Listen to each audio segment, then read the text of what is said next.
Conference of the Philippines, Catholic Relief Services, International Peace Bureau, Maguindanao Foundation, and the Maris Brothers Schools such as Notre Dame of Marvel University, NDDUN, Notre Dame of Kidapawan College.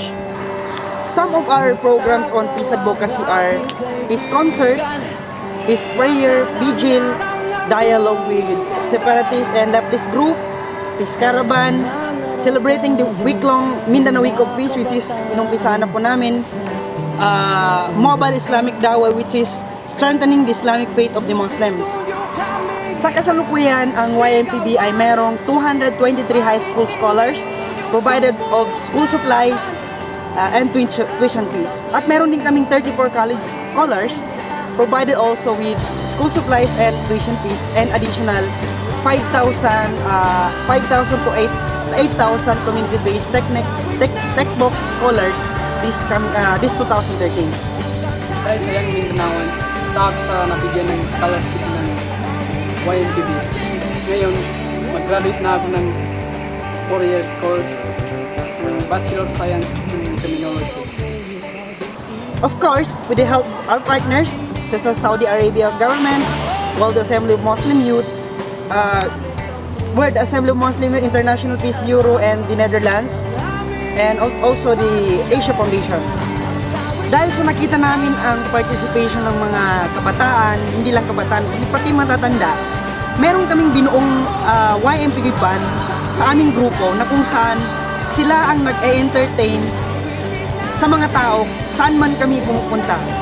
Our band members ay isa sa mga sikat na Moro singers in Mindanao. Sila rin ang kumanta ng YMPB hymn.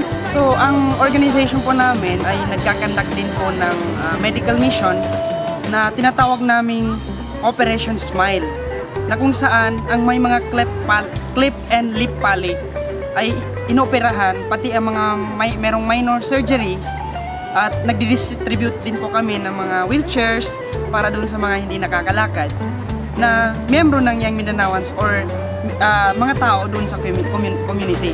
So, ang partner po namin dito is ang Civil Affairs team ng US Army. Isa rin sa aming advokasya ay ang anti-human trafficking, na kung saan very rampant po ang mga kaso ito, hindi lang po sa Maguindanao kundi sa buong mundo. So dito ina-aware namin ang mga kabataan, lalong-lalo na yung mga nabibiktima ng mga illegal recruitment, na kung saan para mawala sila dito or maiwasan yung mga ito. Isa rin po ang voters education, na kung saan tinuturuan namin ang mga tao kung paano yung tamang pamamaraan at proseso ng pagboto. At isa rin po ang anti-drugs campaign na in-organize namin para yung mga kabataan ay mabigyan sila ng tamang informasyon para mapalayo dito sa mga paggamit ng pinapabawal na gamot. At isa rin po sa aming may pagmamalaki ang aming emergency relief operations, na kung saan ginagawa namin ito tuwing may mga kalamidad or may mga giyera na nagaganap dito sa aming lugar. Hindi mo ba may magbibilang at hindi